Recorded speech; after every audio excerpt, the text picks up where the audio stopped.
Hey everybody, my name is Matt Pierce. I'm the Learning and Video Ambassador for Techsmith Corporation. Glad to have you with us today. We're going to be talking about some great stuff about why you don't have to be perfect if you're making educational content. But before we get into that, I do want to share with you guys a little bit. Of course, we're all about the Techsmith Academy because that's the project I get to work on and I love. It's a free learning platform where you can go learn about making video and images. In fact, we got a new course all about creating job aids. And you're saying, why job aids? Well, because job aids can help you in so many ways. You don't always have to make a course to educate people to help them be successful. You can do other things. So go check out the Techsmith Academy. It's completely free. We got great interviews out there with some really awesome creators, learning professionals, and others. And we got great content that will help you make better videos and better images. So with that, though, let's get on to today's episode. We're going to be talking with Jason Vlad. Jason, welcome to the episode today. Well, hey, Matt. Thanks so much for having me. I'm excited to be here. We are glad to have you here. So we're going to go through all the normal stuff, but just as we get started, Jason, why don't you let people know a little bit about who you are and what you do? Because you're actually a coworker at Techsmith. Yeah. So, hey, everybody. Jason Vlad. I'm currently an instructional designer and master trainer here at Techsmith. I've been thrilled and privileged to be part of Techsmith for the better part of 8 years. And before that, I was actually a classroom educator for 6 years. So elementary, middle school aged students through technology and all sorts of different things. But I'm on a team at Techsmith right now that is responsible for the creation of our tutorials, conducting our webinars, and doing online and, when we can, in-person training. So excited to be a part of all that sharing and knowledge that we get to share with our customers. So Jason, I'm sure as a former teacher and as an instructional designer, you probably make a lot of content. So tell us a little bit more about the team that you're currently on, though, because I think that will be a good preface for some of the information, and then we can talk a little bit about your teaching background. Certainly. So the team that we created here at Techsmith about 7 or 8 months ago is internally known as the Customer Education Team. It's built half of instructional designers like myself, and the other half is information developers or info devs. So instructional designers, we create all the video content. We'll do all the screen capture, the imagery that you see on our tutorial pages, and sometimes within blog posts. And the info devs, or the information developers, do the writing, the help articles, the technical writing, and all the help provide consistency in our messaging and information so that when people go to learn about our products or up their skill set, it remains consistent. And as of the world changing over the last couple months, we've also been focused on creating content that's helping people in the education field, mainly higher ed right now, but across the gamut, for people that are learning how to create video or returning to creating video for their classrooms or that remote teaching experience for the first time or maybe the first time in a long time. So it's been pretty exciting and pretty fast paced over the last few months. Oh yeah, I bet. And it's a great team. I mean, I know my background at Techsmith, and I've been here, I don't know, it seems like a long time. Not as long as some, but longer than some, for sure. A little while. So yeah, if for those folks who want the reference, if you've seen any of our Camtasia or Snagit or other product tutorials, that team is responsible for making those, and they do a fantastic job. And something I worked on that team. In fact, my first job at Techsmith, Jason, I don't know if you knew this because you've seen me through so many other positions and roles at Techsmith. My first job was instructional designer, creating tutorial videos. Absolutely. Yeah, I actually do know that history, and we've actually built on a lot of what you helped establish at that time as part of the workflows. We taught you guys what not to do. That's the thing I did. It's like, hey, don't do what Matt did. It's still a learning process, good and bad. It's all learning. Yeah. So, okay. So you've got these experiences that you're working in now where you're helping people learn, you're helping people learn product, learn how to do, for lack of a better term, to learn how to do video as an educator, like how to create content as an educator and, and really in any role. But I want to go back because I think there's a lot of people who go to the classroom, they stay in the classroom, they're teachers forever, but you've made the jump. But I want to ask you, what was your favorite thing about being a classroom teacher? And what grades did you teach, by the way? So the first 4 years of my educational life was teaching third graders, so 8, 9-year-olds. a few moons ago, not too many. And then my last couple of years was actually teaching third through fifth graders in technology. So at the time it was technology integration, how they could use technology less as a destination, but more as a tool in their toolkit with math and science and social studies and reading. My favorite part of what I would consider the regular classroom, my third grade classroom, is actually just those connection aha moments with the students, right? The ability to teach them something, perhaps see them struggle, see it in their face, see it in their body language, and then something just clicks. And when it clicks, it's magical for them because their confidence gets well boosted, and it's magical for you because then you know that you've given them a really good foundation and you can build upon that. So it was always those aha moments. I like the high fives too, but aha moments were pretty strong. Yeah, high fives are pretty great. My wife works in school and she talks about high fives all the time, and just she works with little kids like kindergartners, so it's even more fun. Jason, you bring up something though. If your favorite thing in the classroom is that interaction, the ahas, we're in such a state in the world now, and I think just generally with online learning, it's a lot harder to be in that position to see that and to get those ahas. So I'm curious because now, as an instructional designer, I know you've done a lot of webinars for Techsmith, you've done a lot of online presentations teaching people how to use product. Is there an equivalent of that type of experience from the classroom that you get in this kind of digital experience? Well, it's funny, Matt. That's a tremendous question. And it's actually something the team that I'm on is struggling with and deciding upon and arguing over and all those sorts of things right now.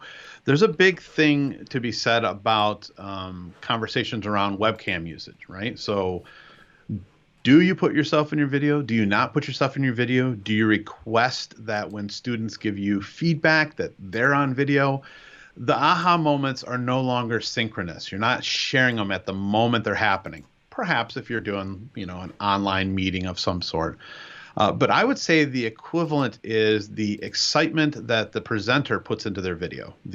Hey, you guys did a wonderful job this past week, or I was excited and thrilled to watch your submissions or read your papers or whatever it happens to be, whatever modality of sharing that they're using. But the actual shared aha moments, we're still going to discover what that actually looks like in a remote or distance learning situation. Right. So okay. So let's look at this, because if there and today, if you're not an educator, this conversation might be slightly askew for you, just for our audience who is watching. But if you are an educator, I can imagine we task our educators with a lot, and whether you're higher ed or K-12, I'm less concerned about that. You weren't taught these skills, right? Like you weren't you're kind of taught how to teach. I imagine. I went through a master's program that was education focused, but not teacher focused, right? I was instructional design focused. So I'm guessing you learn a little bit about teaching. You get a lot of repetition, a lot of practice in the classroom, how to manage all of that craziness.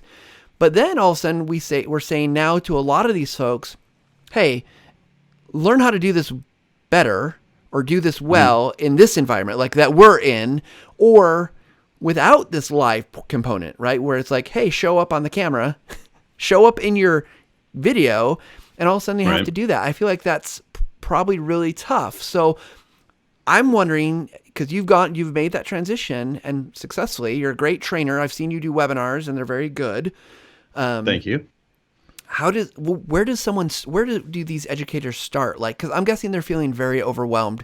I know a lot of schools in Michigan, probably around the country, are saying, hey, we're going to be doing remote or partly remote or doing these things. And yes, we've had now 4 or 5 months to get better, but if you haven't gotten better yet, what do you do? That's a long way to get to that question, I think. No, and I felt you going down that path, so we're all right. I think about when you're in the classroom, you have a mentor teacher, typically, especially if you're new in your first 3 or 4 years of teaching. Someone that you can go to, someone you can emulate, someone you can, frankly, steal from, right? Because thievery is the ultimate form of flattery in education. I would say what's happening is when we're being tasked, or people are being tasked with teaching online, there are a lot of great resources on the web. We provide a lot, and we'll talk about those here in a little while. But I feel like people expect that they should go from brand new to this experience to professional over a weekend. Matt, I've been at Techsmith a little over 8 years, and I'm still learning how to get to that professional level. And it would be the same thing for teachers. What I would suggest is that you realize that unless you are, and forgive me if you are, that you're not a professional movie maker. You're not, say, Steven Spielberg. Therefore, your content that you end up creating shouldn't look professional out of the gate. The goal is to have a goal. The video should have a purpose. And then if you meet that purpose of the video, you should be happy with it. Now, in terms of how do they learn, go out and find a mentor. The mentor could be a series of YouTube videos where you glean a little bit of this video, a little bit of that video, and always be willing to ask questions and find out a little bit more information. You do not have to do everything at once, right? You can do incremental increase of skills and things that you add to your videos. When I teach Camtasia, I don't even have people turn their webcam on, first and foremost. Record the video, send the video out. Real basic. But then you ask questions and you learn as you move along. I mean, full transparency, not more than a half hour ago, I just called you and asked about lighting suggestions. There's always someone out there willing to not only help and share their knowledge, but that are going to take joy and get their aha moments by helping you get better. So do it incrementally. Don't assume you're going to do it all at once. Gain little bits of knowledge. Level up as you can. Yeah, I mean, and if anyone's been watching the live stream over the last 4 months, that's something I try to end with. I don't always do it, but as a tagline kind of thing, right? Like level up every day. And I think that's such an important thing to remember. And a couple points I want to reiterate here because I think they're so important is, and I've seen this with people I've worked with, that oftentimes we get into a situation where we're going to have to create video and we look at the examples of the world around us and we say, oh my gosh, I can't make that video. Like I even look at videos that some of my colleagues make at Techsmith and I'm like, how the heck did they do that? And I've made hundreds of videos, but I'm not to the point where I can make that same video. I look at some of our video producers, some of our developers have made amazing looking videos. But they really have. But you don't have to make that video. You have to make the video that's right for your audience, and that it's simple. That don't try to be a Hollywood making video, and don't try to make someone else's video. Make the video that you can make now that's going to do the job, and then get better. Right. So I think those are just all things that you just said, but I think it's so worth reiterating because I think it speaks to where we are as just communicate in a communication sense that. If you're just starting with videos, don't worry about making it perfect, but make it as good as you can, sure. But there's diminishing return, I think, to that. And so where do you think some of that diminishing return falls? If you're an educator, like, of course you want things to be really good. You want to engage your students with, and making them feel like they're, you want them to have a good experience. But like, if you were to start, we usually talk about what to add, but what could you say, don't worry about? I would say let's start with the technological piece, right? We always say a couple things. One, don't let perfection be the enemy of done, which means if you're watching videos or you're consuming content that you're trying to emulate or you have a goal to achieve that style of video, and that person's using a really expensive microphone or a beautiful camera, or they're sitting in a perfectly sculpted setting of some sort, stop. Start with the tools that you have at your disposal right now. Whether it's a school-issued laptop, use it. Whether you have a set of earbuds that came with whatever smartphone, if you happen to have a smartphone, those headphones work fine. The microphone that's built into that little white cord that we all know we're talking about works pretty good. It's really pretty good. So I would start with what you have available to you right now and make that first video. Make that series of videos, 4 or 5, decide what that looks like. And then you can either start to figure out what little incremental change you want to make or solicit feedback from the people watching your videos. I have gotten tremendous feedback from 8-year-olds as well as 80-year-olds. Everybody has an opinion, and the best part about them is you can listen to it and take pieces of what you want and push the rest away. The diminishing return comes into where you and I probably are, Matt, where now we're like, am I going to make a microphone change for the 10th time over the last 15 years because I think I hear a difference?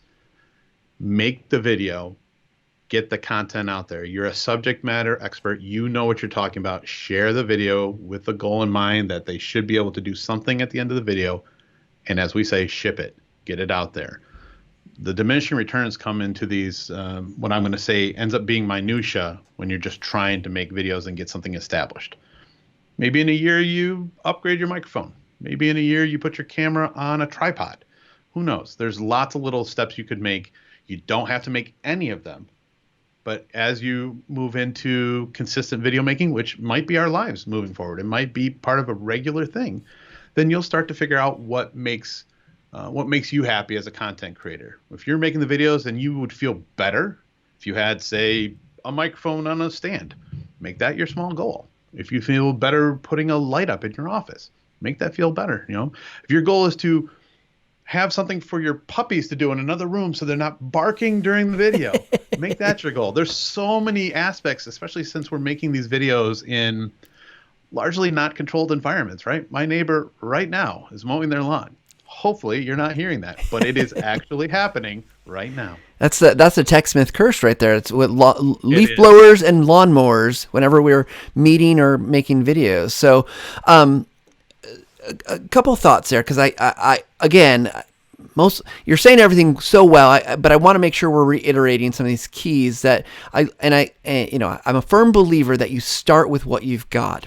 But it's also, if I can add to that, is it's not hard to go and learn a little bit about the cord. Like, I've got earbuds, I don't have a cord, but same idea, right? Like, learn a little bit about how it works. Learn a little bit about where the microphone is. Learn just a little bit to make whatever you are using just a little bit better. I don't think it's too much to ask of anyone to say, like, hey, you've got this really great piece of equipment. Now, take 5 minutes and Google about things that you can do to make it better. One that I see a lot, Jason, I'll just bring up, and I think you and I have talked about this in the past, is that your phone is an amazing camera, and it can do a lot of things. But built into it are some basic settings. And if you just look at what those settings are, you might find settings that work better for whatever your environment is than just the default.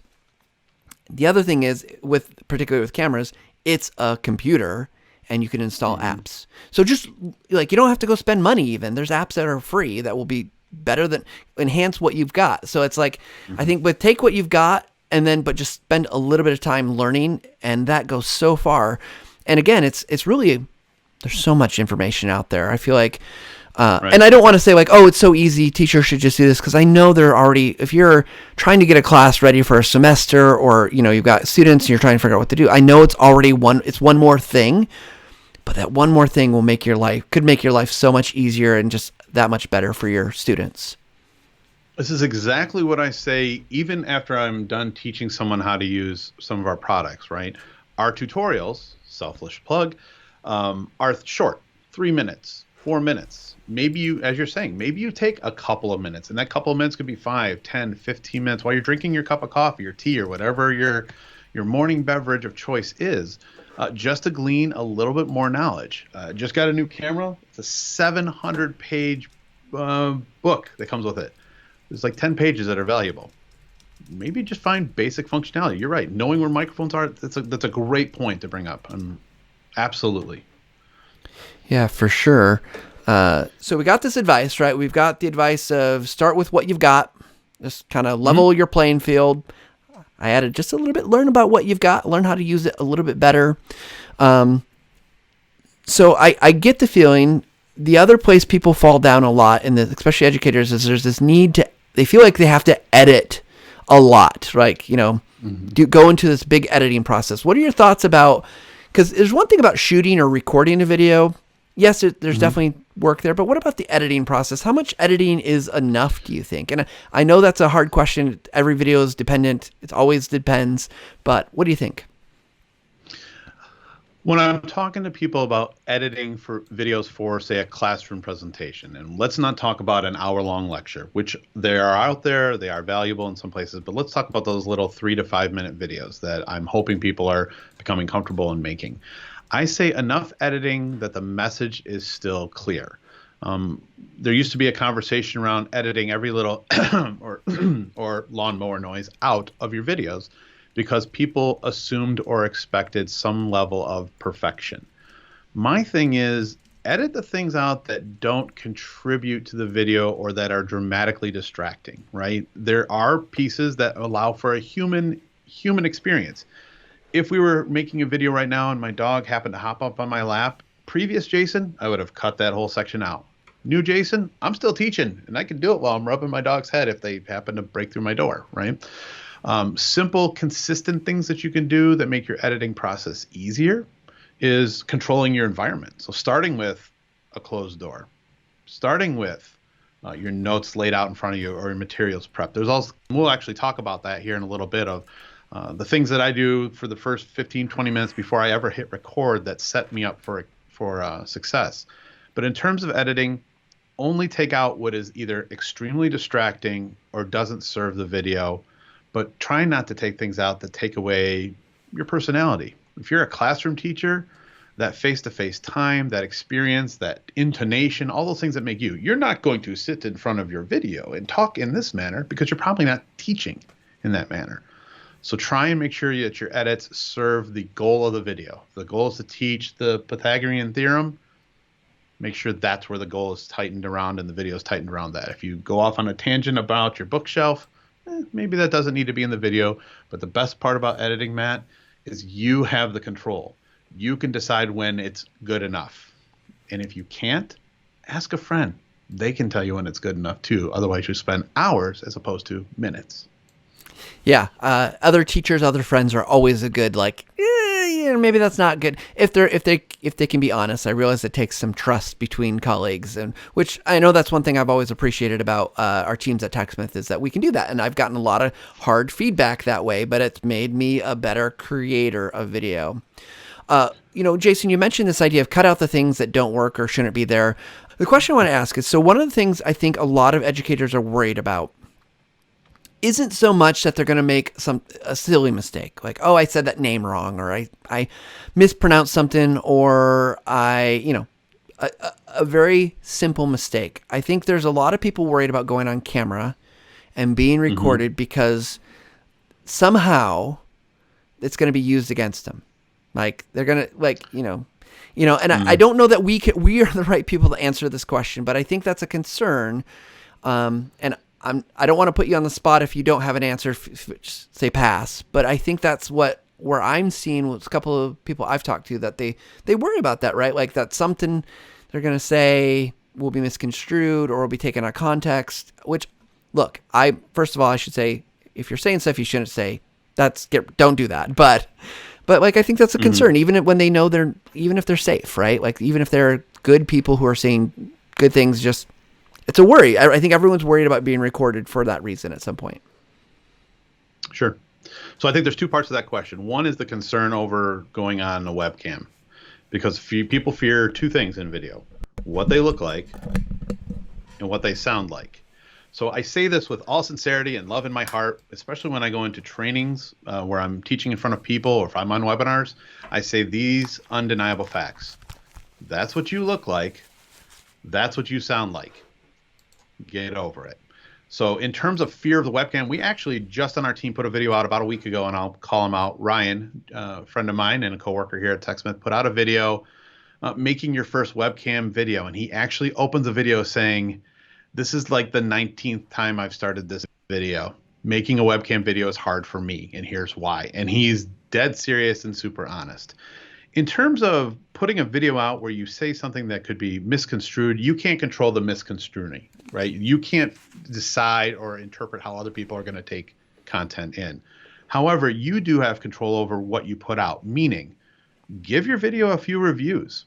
We just talked about sharing with a trusted friend, a family member, a coworker. I have spent a lot of time on a video that I thought was absolutely crystal clear, rock solid, and I sent it to a coworker, and they said, yeah, like at minute and 32 seconds, you said this. It makes no sense. It's garbage. It's gobbledygook, whatever it is. And I'm like, gosh, I didn't see that. We all remember perhaps writing papers in college.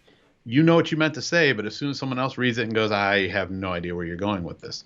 Same thing could be for video. So before you hit submit or upload or wherever you put that video, give it a bit of time.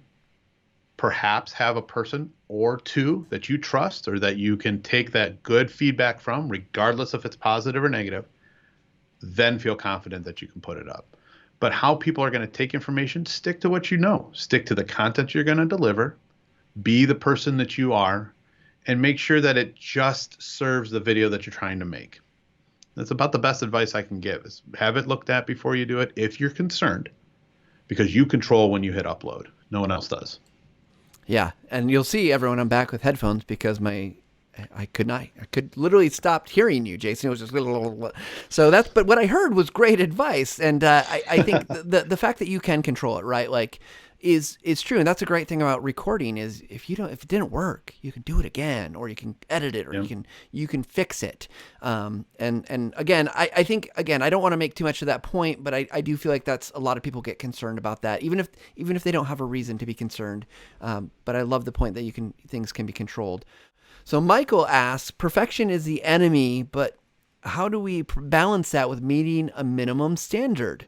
So that's a great question, right? So we got this idea that, we don't want to have perfection, but there are minimum standards. So what do we do to make sure we're balancing that out? So transparency with our team. We put out the tutorials that tens of thousands of people watch on a regular basis, right? This is their largely go-to information source for learning how to use our software. We have a series of checks and balances in place, everything from the idea stage to the scripting stage to the initial recording stage to the voiceover stage to the captioning. It's all there. There's a check and balance system. In terms of not being perfect, but meeting some sort of minimum standard, the idea I would start with for video creation is some sort of template. We can do that in our software in Camtasia. You can make templates and documentation in Snagit, but there's some sort of baseline expectation, which I think is where the question's kind of surrounding, right? The colors are going to be correct. You have an idea of how long you want the video to be. Perhaps you have a series of music clips that you either self-approved or want to have for consistency for your videos. It's like having a stocked pantry for your 3 or 4 favorite recipes. You go to the pantry, the stuff's there to make it. So if you prep yourself with those kinds of things, then creating the content, actually the actual recording, tends to be the easy part, right? It's the one piece that you have the immediate control over because you've taken care of everything else. I would make sure that you do not just record and send the video out, that you do some test recording, some practice ones. They could be minute long, 30 seconds long.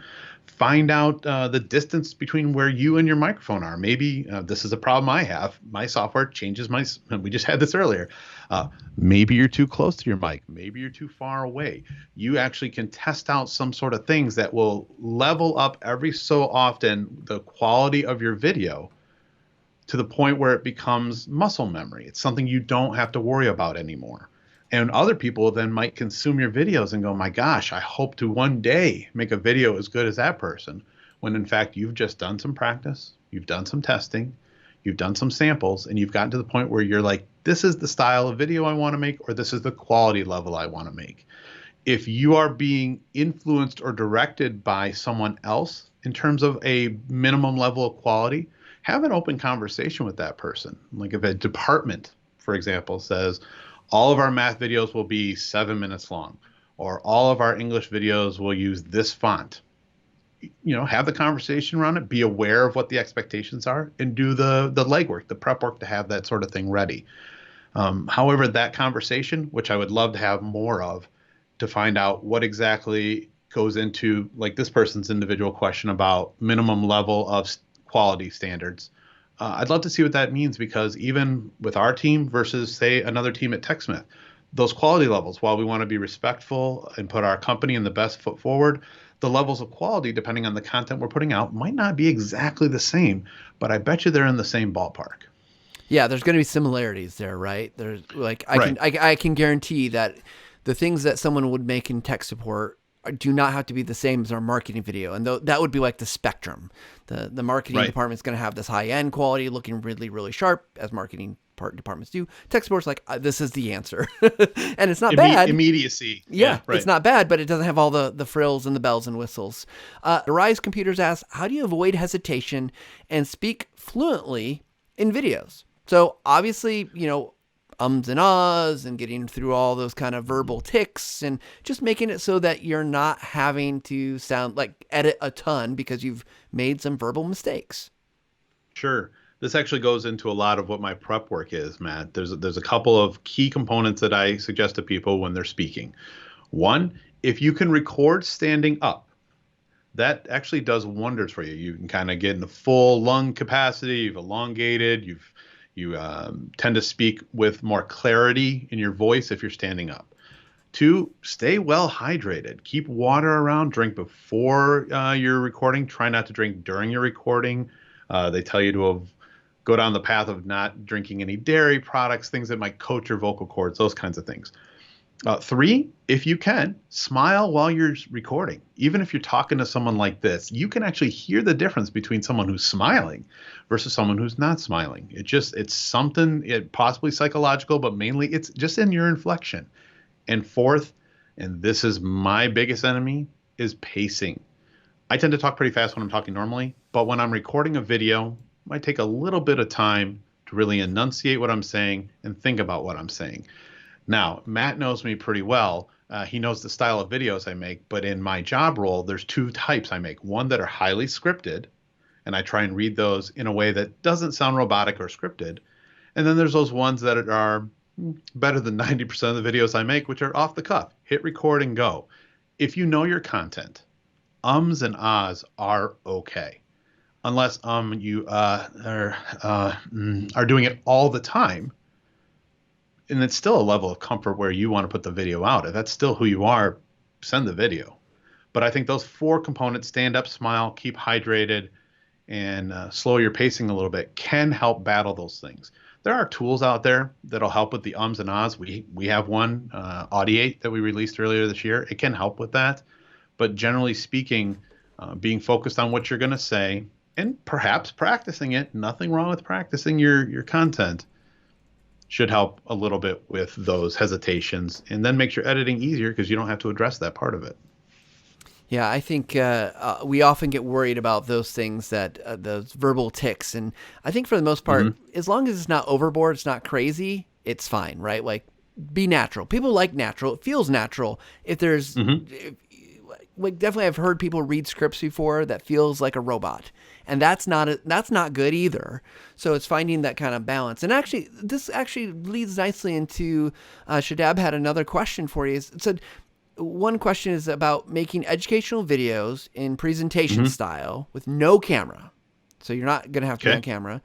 And would you suggest voiceover, then record the presentation, or screen record, then voiceover, and then sync in Camtasia? I know what my answer is because I just did a video about this. And Shadab, you can find that on our YouTube channel for Techsmith. It's called Audio First Workflow for Video Tutorials. So that's my opinion. But Jason, do you have a different approach that you would take? Yeah, my ultimate answer to that question, and it's a terrible answer, is, well, it depends. It's always it depends. For the most part, I do voiceover first as well, mainly because I enjoy it. And because in the editing process, if I leave enough gaps between sentences or parts of a video, I can split those and move them wherever I need them to be. And with recording, say, screen video, I can manipulate it to the point where I'm ready to go, and it's very little work for someone who's been doing it for a while. If you're doing, say, a PowerPoint presentation, there's lots of ways to do that as well. My personal preference is to bring in individual slides and record one slide at a time. That way I'm not having to commit to making sure I do my entire presentation from front to back and just make sure it's perfect, because then if I hiccup in slide 7, do I restart? Do I pause? Do I clap? Whatever it is, I can focus on the one topic at one time and give it my best effort at that moment. But there are lots of times where I'll just hit record and go. And many of those videos live live on our tutorial page or on our YouTube page because I had a goal in mind with the video. At the end of watching the video I made, if it achieved that goal, there wasn't any glaring errors. I didn't say and ah, nobody slammed a door, whatever would normally make me shut a video down. I didn't let perfection be the enemy of done, or good for that matter. Yeah, and Effective I'd is say what I was going for. that depends is a lot of context too. Like who's the audience? What are their expectations? And I think of a lot of the videos I've made, we have in our Techsmith Academy, for instance, we have videos that I know because you worked on actually one of my favorite ones, Jason, was the audio, the getting Oh yeah. audio wherever you are. And that was very scripted, right? Like we had lines, we had action, like we knew what we were going to do, versus like, that had to be very polished versus like, yeah, I had someone reach out to me a couple months ago and ask me about a setting on a microphone. And I was, I was going to script out an answer. I just wanted to give them an answer, and it was easier to show them in a video than it was to, write out a long email. And so I think a lot of it depends is really, is true. You got to look at your audience. You got to look at the circumstances, look at the purpose. And even I would say, what is the length of time that video is going to live? Is it going to be disposable content? They watch it once and then they're done. Is it something people are going to refer to for a long time, or, like in a long time, like 6 months, or is it going to be something you want to live for 3 years? And, some videos can't live for 3 years, but so that's how I often look at some of those decisions as well. Your statement that knowing your audience is extremely powerful. If you're asking me a question, Matt, I'm going to shoot you a quick off the cuff video, no editing, you get the video. If it's going to a client, I'm going to spend a little bit more time on it. If it's going to our YouTube channel and could live on for 6 months, a year, and many people could watch it, I'm probably going to take into account the need and the reflectiveness it's going to have on me and the company and all that kind of stuff. But for the most part, if you're talking about classroom video creation, you have a relationship with your students. You might make a pretty polished video first time out or first couple times, but much like when I was teaching and I started teaching with a shirt and tie, by about mid-October, the tie was gone, then the jeans came on, and then you were lucky if I brushed my hair when I had hair. So, yeah. So in recap, you usually start with audio first, but then from there, it depends on the circumstances. I would say yes. Okay. Perfect. Another question. Jason Hayes Excellent. is asking, so what is your favorite Camtasia feature tip for training videos? So feature tip is affected by, I'll give it two because it's a two-stage sort of thing. The first is when you're recording your screen, whatever screen it is, you always want to record at the greatest possible resolution you have available to you. If you have a 1080p monitor, record at 1080p. If you have 2K or 4K, record at the highest resolution, because my favorite feature tip is zooming and panning. You can draw attention to certain parts of the screen and really affect the access point and the learning point for your students by zooming into a part of the screen and focusing on just that, perhaps panning over to the left or right to find another focus point, so that's all they need to worry about. If I only get one feature answer, it's zooming and panning because of its power. Yeah. No, it's a good one. I find it can make your videos feel more intimate. It makes it feel a little bit like you're over the shoulder. It's not just, you're focusing, right? Like students often need focus. They need help knowing context, and then they need to know where to go with it. Zooming and panning can take a simple PDF, a single page document, and make a dynamic movie out of it, because you create movement, you create attentiveness. So, yep. For sure. One other question. I want to address it because I think we've already talked about it, but Dr. Terrence E. Watts Sr. says, based on your experience, what's the best way to put together a video, record audio, and then add clips, graphics later, do both as you go? Again, I think at Techsmith, we are preferential to audio first workflow and then build your video based on the audio. But here's what I'll say for everyone that's listening today is, if you work better in a different format, a different path, you feel like there's a different way for you to do this that will be more effective, more efficient, and get your message off, that is the right way to do it. Yeah. You agree, Jason? I agree. Do it the way that works best. For me, for the most part, a quick bullet point list is my prep. I then go and record based on what I know, and then I shoot video. Or if I'm going to do what we talked about, where just hit record and go, still that bullet point list is really helpful for me. Just to the right of where my camera is, I've got a bullet point list for today. It's just something to quickly reference. I know what I'm talking about, I hope. Therefore, the bullet points keep me in line, keep me on task, and maybe spark some new ideas if I let them go farther. So. But I want to make sure we said up front that you've got this prep routine.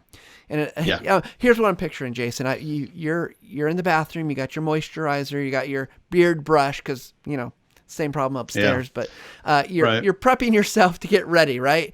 I'm guessing it's not exactly that. What is your routine that you've said it will save us time, 15 to 20 minutes that will save you time when you're making your video? Yep.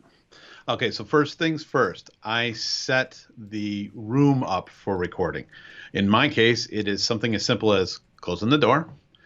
For working at home, sometimes it's a sign on the outside of the door that says, hey, don't bother me for the next hour. I'm making a video. Second thing, and this is often overlooked, and it's something simple to do, is when you have your computer open, if you're going to be recording your screen at all, take a look, if you're using Windows or Mac, at your notifications or any programs that are open that are probably going to bug you during the presentation. Maybe something will pop up on the screen, maybe a sound or notification will slide in, your messenger pops up, whatever it is. Close anything on your computer that doesn't have any business being a part of the video you're about to create. Third tip, if you're working where you're going to be recording your desktop, clean up your desktop. It's kind of like your guest room at your house. It's always clean and ready for someone to show up. Make sure the icons are put away. Maybe put them in one folder that just says desktop or something like that. And make sure your background is aesthetically pleasing. For me, I use a basic screen color of whatever product I might be teaching that day. That's a big component for me as well. The next thing I want to make sure that I do is I have my materials ready, either open and minimized on my screen, whether it's a web page, whether it's a program, as well as my notes that I might have on my desk somewhere. Like I've got notes here, or if I'm fortunate enough to have, say, a second monitor, I have those items ready as well. If you're going to be showing a browser, Chrome, Internet Explorer, whatever it happens to be, and you use bookmarks across the top of your screen, typically you can hide those bookmarks. Universal keyboard shortcut, I believe, is Control-Shift-B as in boy or B as in bookmarks. It just turns off the bookmarks and it takes away something for someone to focus on in your video that's not part of what you're trying to share. I always try and make sure that I eliminate anything that people could draw attention to and either then lose focus, judge me on, ask me unrelated questions after the fact, like, what was that barbecue link? Well, if you really want to talk barbecue, we'll talk barbecue. That's another thing that we can talk about. I also want to make sure that my settings are correct. If I'm recording with a USB mic, which if you have a USB-based mic available to you, I strongly encourage it. If you don't, that's okay. But you want to make sure that whatever program you're recording in, the right settings are picked for it. You have the right camera turned on, whether it's the inboard one or another one. The headphones are set up right, the microphone, and this is where you can test those out to make sure that they sound good and look good to you as well. The other thing is, and actually, Matt, I'm guilty of not doing this. I actually prep a lot of my projects by making a folder somewhere on my system, whether it's in my documents folder or in my case, a Camtasia folder, where I name the video the name of the folder. And then everything related to that project, the recording, if I do any audio work, if I have any files I want to use, I move them into or copy them into that folder so that they're in one location and I don't have to search all around for these sorts of things. Then I make sure I don't have any other distractions on my desk other than hopefully a glass of water, or in my case, some sort of fruit punch. Tastes pretty good. And then I have my notes set and ready to go. That is at the bare minimum what I do for video prep. It takes total about 15 to 20 minutes, but if I do it consistently, those are all factors that could negatively affect my video that I no longer have to worry about because they're not a concern. I've already addressed them. It's the prep work before you walk into your classroom. You know you made your copies. You know you already collated everything. You know the pencils are sharpened. You know the rulers are put back in place. Same thing with making a video, is having all those pieces in place so that when you are ready to hit the red record button, all you need to focus on is the content at hand. I think those are really good tips. And I think you said something of all of those things that I think is really important is the consistency, right? Like the fact it's about creating this routine of, and so that way you don't forget stuff. I know I find this when I go, like one thing I love about doing a weekly event, like a weekly live stream, is that I've got a routine.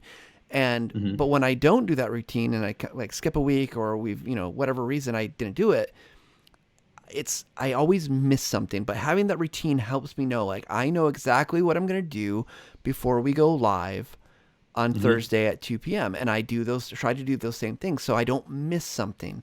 And I think one of the big things about your list is like, these are pretty basic, right? Like, just, Hmm. they're not hard. It's not hard to set up your room. It's not hard to close your door. It's not hard to make sure your internet is working, or turned off the Wi-Fi for the kids so it's not going to Yes. cause internet Yes, issues. yes, yes. But if you don't figure out what those things are and do them consistently, you're gonna struggle. And then some of those things are like, it's about making a better and easier experience. Because I definitely, if you make a video, I'm looking to see what tools you have in your toolbar or what bookmarks you have, because I do want to know about the barbecue. I do want to know about, what's that plugin? What does that do? Right. Is it something I could Yep. use? Would it make my life better and easier? And so I think those are really good. And, I'm pretty sure in the Techsmith Academy, we have a checklist that is similar to this. Hmm. And a couple of the things you mentioned, we actually have, we've done some YouTube live about, like, we did obviously the screen recording one about the process, but we did, um, gosh, which one? File organization File with Andy. organization. Yeah. Yeah. Unfortunately, on that one, Andy was so fantastic, but we had so many technical problems that it might be a hard watch. It's a good listen, better than it was a watch. But yeah, definitely go through those things. And so these are all really great tips. And you're right. And if you get good at it, you know where all these things are. I would say you can get it down to 10 minutes. Oh, easily. I actually just looked at numbers. Over the past year, I did 94 webinars on behalf of TechSmith. I have a checklist that I go through every single time. We made it in the first couple weeks. We've made some changes, but I pull that out before I go live, change the background, change the scaling, check my microphone. I've done it 1,000, well, not 1,000 times, at least 100 times. Checklists do not hurt. Practicing does not hurt, but it makes for a very smooth, very beautiful experience. Yeah, for sure. Is this Hmm. idea of perfection, Jason? So we've talked a lot about it. The idea you don't have to be perfect, things you can do to avoid that perfection mindset. I worry, to be honest, that a lot of us, it's easy to say these things. Hmm. You and I, probably like a lot of other people, are guilty that oh yeah, you don't have to be perfect, but then we worry about it. We obsess over our edits. We spend time doing this. So any final tips for those educators out there who are looking at going back this fall, or maybe they're in the middle of their summer trimester, semester, whatever? Hmm.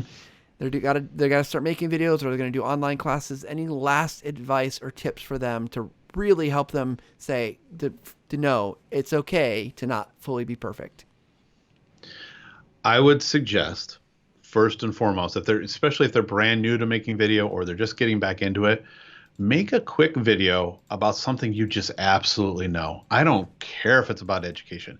Teach me how to log into my Gmail account. Teach me how to make chocolate chip cookies. Teach me how to make a new folder on my desktop, something that you have confidence in that you can practice, and decide, what was the goal of that video?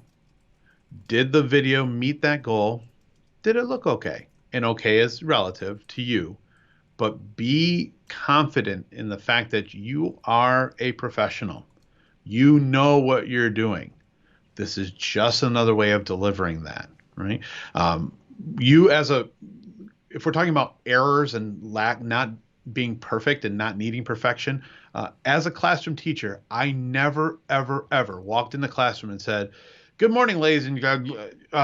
You know what, guys? Forget I even said that," and walked back out of the classroom and came back in and started over. It never happened, right? There is a human element to your teaching. Thank goodness there's a human element, because that's who the students are going to connect with. When there's a level of trust and a relationship that's built, what you say is so valuably important to them that the videos will do their job. And if they're not doing their job, you'll know. You'll know because the performance of your students won't be that great. Or someone will be brave enough to say, "You know what? I had a hard time hearing you in your video," which will make you think, well, maybe I can adjust a level or move my microphone or something like that. But the bottom line is, make the video and put it out. You can grow your skill set that you feel necessary over time. There's a coworker at Techsmith, Matt, Mike. The first week I started at Techsmith, I watched a couple of his videos and I said, someday I hope to make a video half as good as he does. I will very, very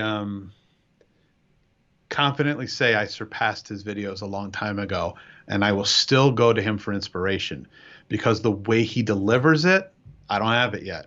Technically, all day long.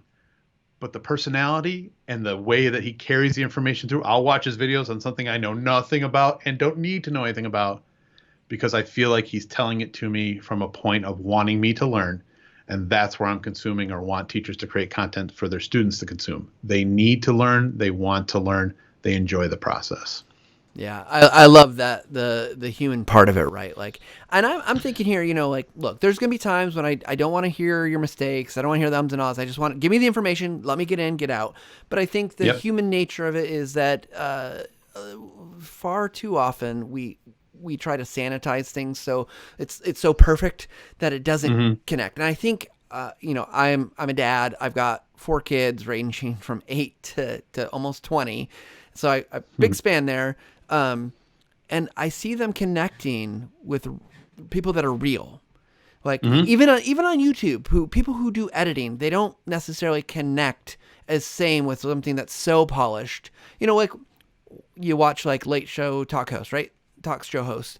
They're very polished. And yeah, it's funny, but it's not the same as watching some of these YouTubers who they just connect with and they feel this connection with, who are making mistakes or saying things and like, because I think kids particularly, and I say kids broadly here, I think kids goes up for a little ways. Myself included. I'm a kid. Included that they want to see the humanity of their teachers. They want to see that they're real people, because otherwise it feels contrived, right? Like if your teacher was always perfect in kind of these weird situations, it might feel kind of weird. And I think we could, if we were looking for examples here, I remember when Khan Academy launched. For those that don't know Khan Academy, go search for Khan Academy. And it started off, it was basically whiteboard videos. It was technically this black screen with these highlighted kind of like a neon colors that he was using to write. But that's all it was, and it wasn't perfect. He made a mistake, he'd scratch it out and start again. And I think there's something really powerful about allowing your students, whatever age they're at, to see that piece of you, right? That you like, and I think about there's probably certain subjects this is even more applicable to. I'm not a good math person. I've never been a good math person. I struggled in college. I struggled in high school, but I see, like, seeing my teacher made a mistake or that something was kind of tricky always made me feel so much better, because I was like, oh my gosh, okay, they struggled with this. Maybe it's okay that I'm not quite getting it, but it gives me a hope that I can work towards it so that I can get it. So, well, there's videos on our YouTube channel by a great friend of mine on our team. I'll call him out because I love him to death. Troy makes amazing, in my opinion, videos. He leaves his errors in and throws up little call-outs that says, well, geez, what I meant to say was, and rolls with it. That's the power of being an editor and the power of being the controller of your content. You decide what you show. Leave the errors in that are not like destructive errors, because they show that you are not a faceless robot. You are a human being doing your best, helping others to hopefully do their best. For sure. Well, Jason, I thank you for so much great information. Absolutely. My pleasure. It was a lot of fun. And I know you're going to be sharing out a lot of resources. If you get a chance to check out our education resources on our webpage, that it's constantly being updated. We're listening to educators across the world, and we're creating content that we hope is helpful. But if we're missing the mark or there's something that's not there, there's actually a submit an idea button right on the webpage. Send a note in. We're going to probably make that content. What is that webpage? Sure. It is techsmith.com/resources-education. So techsmith.com/resources-education. The team I'm on, the customer education team, we're constantly building that page out. There's a good dozen videos up there right now, and I'm actually putting another one up here in a day or so. Awesome. So yeah, go check those out. We'll make sure that gets in the show notes as well for anybody so that they can get this later. And of course, I got to do it, Jason. I've got to do it. a plug for All the right. Techsmith Academy, right? So Please do. if you're struggling with some of those other pieces that you're not sure of what to do, the education stuff is fantastic. But once you've gone through that, if you still need more, go check out the Techsmith Academy. We're going to teach you how to write scripts, do storyboards, to light your video, to get better audio in the environment that you're in. It's not Camtasia or product specific, but it's going to give you those foundational pieces. And in a couple weeks, we're going to have a new course. It's all about screen recording. It's going to walk you. Get this. It's Jason. It's 30 videos long. They're all like 2-minute videos. So don't freak out. It's about a half an hour's worth of content, but it walks you from start to finish through everything you need to think about when creating a video. It's not teaching you how to use Camtasia or any video tool. It's teaching you the principles of how to go and structure your video creation process. Gives you a workflow to follow through, which hopefully helps everybody. So go check out the Academy. It's free. Why not? Great place to learn. So with that, Jason, I think we're going to wrap it up. But again, thank you so much for joining us today. And as we like to say around here, do your best to make yourself better, do what you can, and level up every single day. And we will see you guys next time.